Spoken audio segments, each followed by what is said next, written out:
A homeless man ordered the cheapest meal box, but when it was time to pay, he realized he was 1 coin short.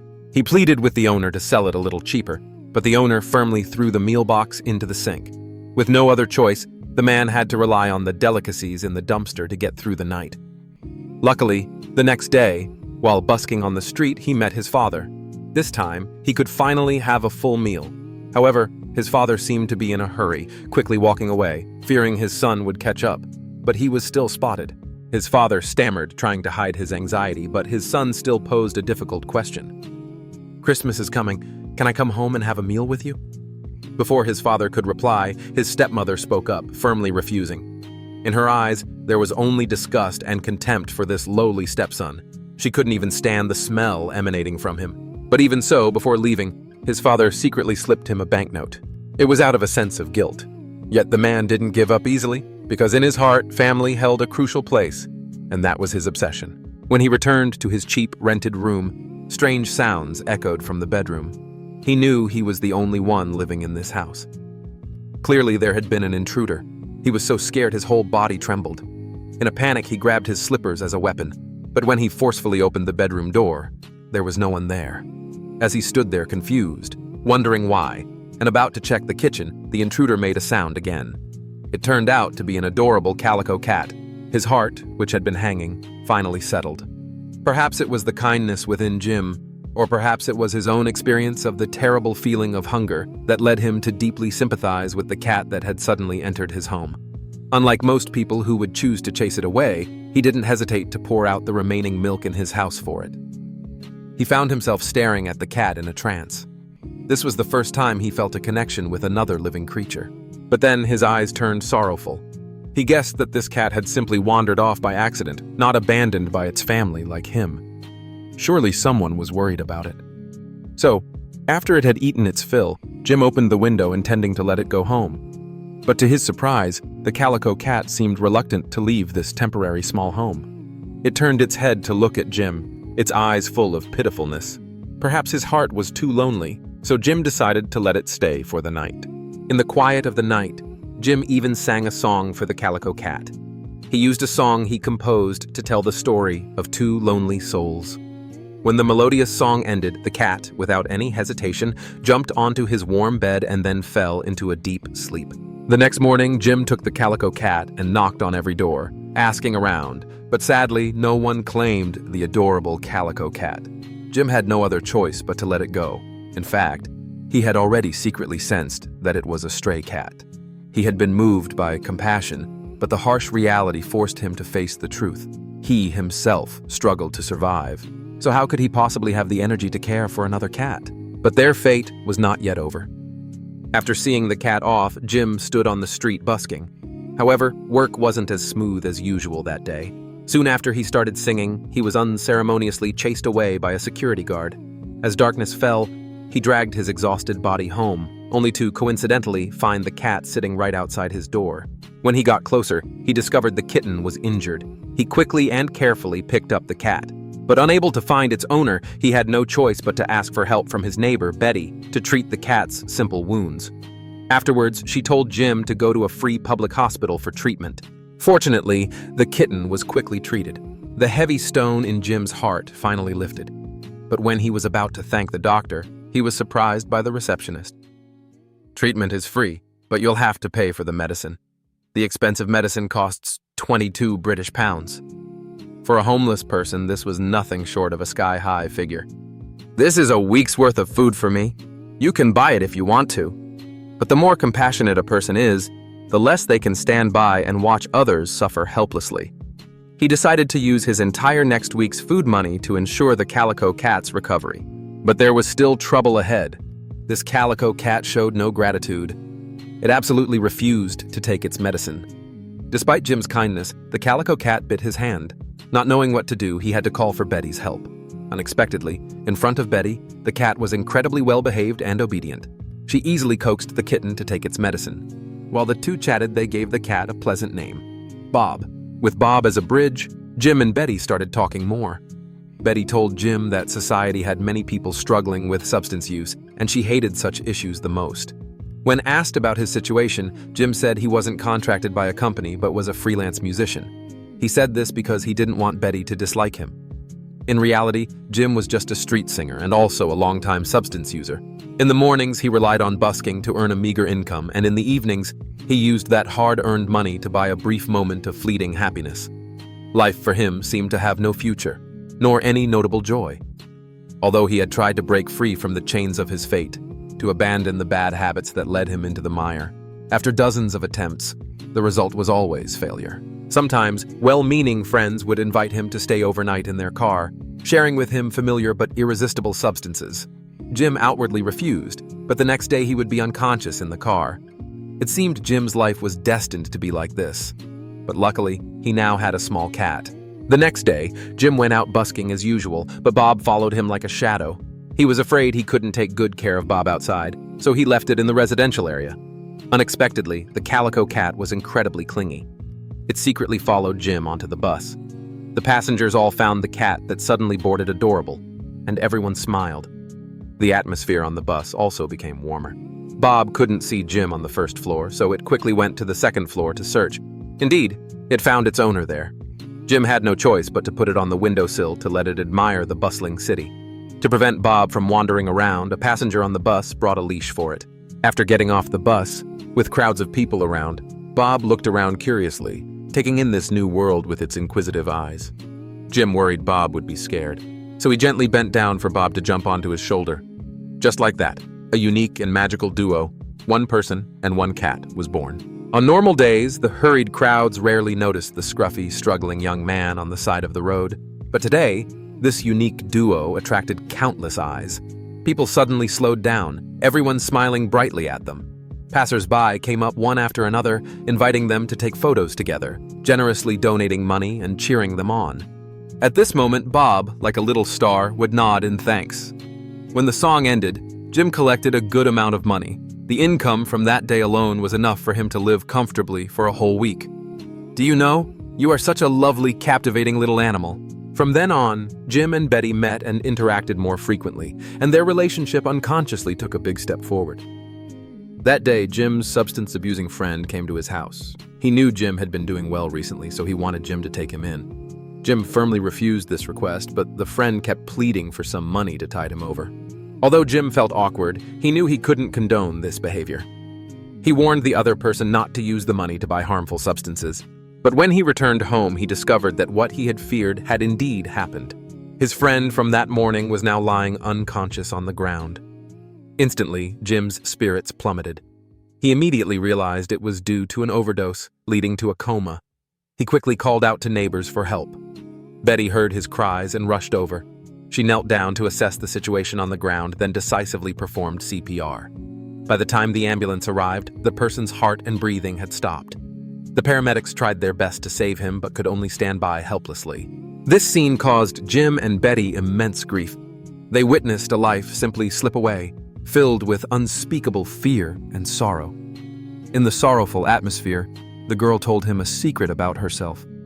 She hated substance users because her own brother had been one. Her brother was once a talented artist, but ever since getting involved with that thing, his whole person became terribly bad. Even when he died in the bathtub, his body still bore horrifying marks.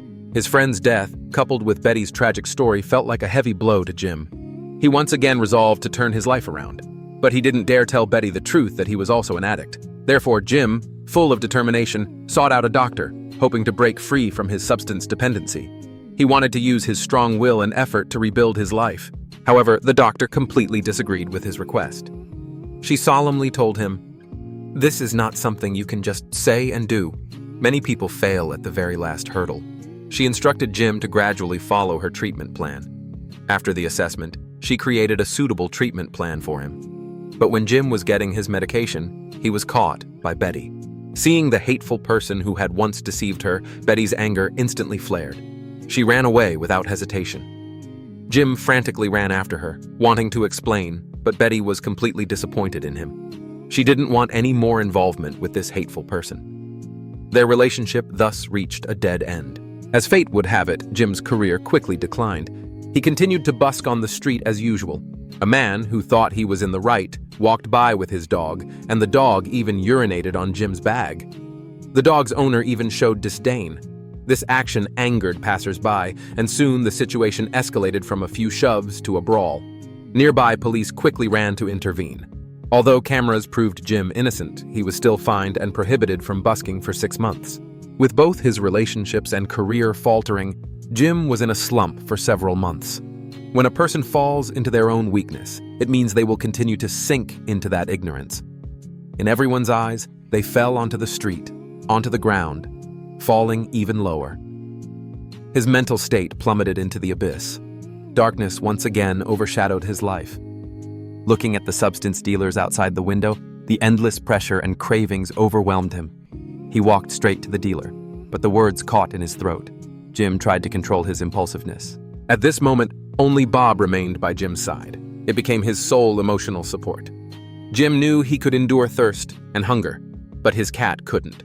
Therefore, he pulled himself together and found a job selling newspapers. Unexpectedly, Bob, his lucky cat, once again proved invaluable. Jim's business quickly thrived. The adorable calico cat was like a magnet, attracting passers-by. Even if they didn't need to buy a magazine, they willingly paid a few coins to take some photos with this lovely cat. Bob was also very cooperative, always obediently posing with customers.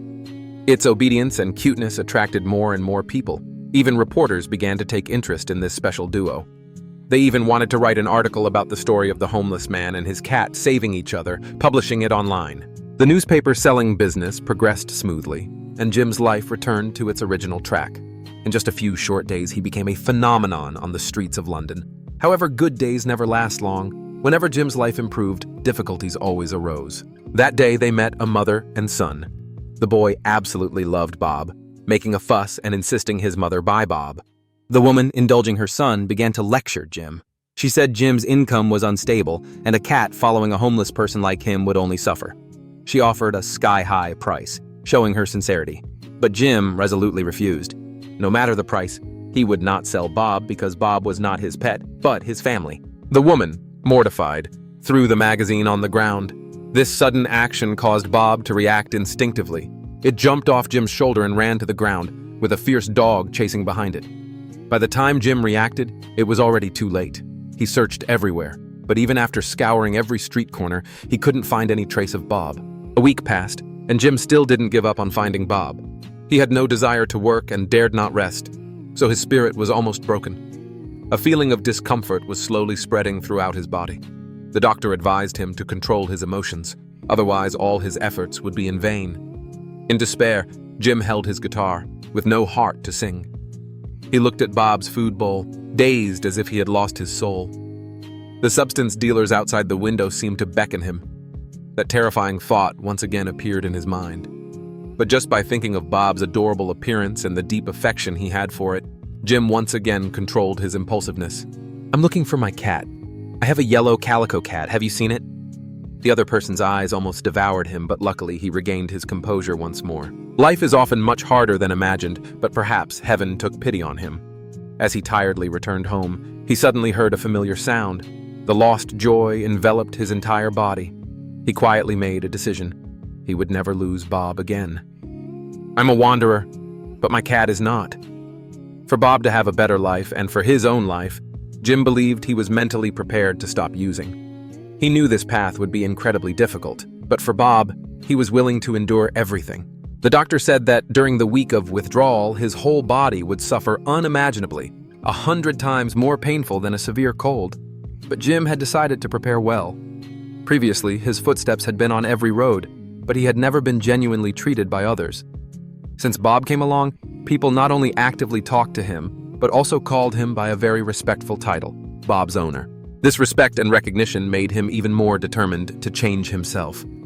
Before rebuilding his life, Jim went to Betty to apologize for what he had hidden from her before. He also promised that after he succeeded, he would definitely make it up to her. However, Betty in the room did not answer him. Jim could only leave dejectedly. Just then, Betty opened the door. She said she would bring him food and drinks during this time, but Jim didn't want to bother her. Firstly, he wanted to take responsibility for his own mistakes. Secondly, he didn't want Betty to see his terrible state during treatment. After preparing enough food for a week, Jim began a difficult battle with himself. At first, he tried to distract himself by playing the guitar and wearing his belt. But soon after, he became irritable and anxious, unable to sit still. He tied his hands and lay on the ground, convulsing. It was as if 1,000 ants were gnawing at his body. Most seriously, he even experienced hallucinations. Seeing his crazy, delirious owner, Bob didn't run away. It quietly stayed by his side. Time passed. Jim's senses seemed to be gone. Even a cold bath didn't make him feel cold. Fortunately, Bob's meows repeatedly pulled him back from the brink. Gradually, Jim's condition improved. Until that morning, when he woke up, the sunlight shining on him brought the most comfortable and warm feeling. Jim looked at the scene outside, feeling that the world hadn't changed at all, but everything seemed to have put on a new coat. After his condition improved, what Jim longed for most was the family connection he had lost long ago. As soon as he went out, he found his father and excitedly told him that he had successfully completed his treatment. Then he apologized to his father for the mistakes he had made over the years. His father looked at his son as if he had just come back to life. He couldn't believe his eyes. He trembled as he took out a cherished photo from his wallet. It was a picture of Jim when he was young, with a radiant smile and innocent eyes. It turned out that for all these years, his father had secretly missed his son. It was only because of his second wife's interference, coupled with family misfortunes, that he couldn't fulfill his responsibility as a father. The knot between father and son was finally untied. From then on, all good things came knocking. Jim received an invitation from a publishing house. They intended to write a book about the story of him and Bob. Not long after, the work was published. The new book became an instant hit. That day, outside this bookstore, people lined up in long queues. Betty was also invited to celebrate Jim's success. "I'm so proud of you. Thank you for coming." The doctor, Jim's father, and even the fans from his busking days were all there. They were the ones who witnessed the miracle that Jim and Bob created. Later, at the signing event, another Jim came to visit. After becoming famous, Jim didn't forget his original dream. He continued to busk on the street with Bob by his side like two shadows. They went through big and small streets, working hard to raise awareness and respect for homeless people, and also contributing to charities for stray and orphaned animals. In reality, the story is incredibly simple, but if it were truly real, it wouldn't be simple at all. In fact, the person at the signing event was the real-life Jim, and Bob in the movie was himself, personally participating in the acting.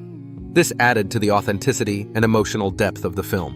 Sometimes, the bond between humans and animals is even more precious than between people. Bob the cat, as if endowed with a soul, became Jim's family. So, when Bob went missing, Jim was completely distraught. When Bob was scared of a large dog on the street, Jim protected it at all costs. Life is like that. We always encounter countless difficulties and obstacles, and we will also meet all kinds of people. Sometimes difficulties will defeat you, making you fall, but there will always be someone to pull you out of the miserable swamp. Therefore, the theme of this film is happiness is not the destination, but a winding road, and Bob is the one who leads you on the shortcut. So, keep your heart beating until you find your companion, someone on the same wavelength as you, like a gift. They step into your shadow, touching your heart. Sadly, a few years later, Bob passed away in a car accident. Its life permanently ended at the age of 14. Jim was heartbroken, and finally he handwritten a sentence. "A flash of light passed through my life. I will spend the rest of my life remembering it." Today's story ends here. Thank you for watching. What do you think of this film? Please comment below.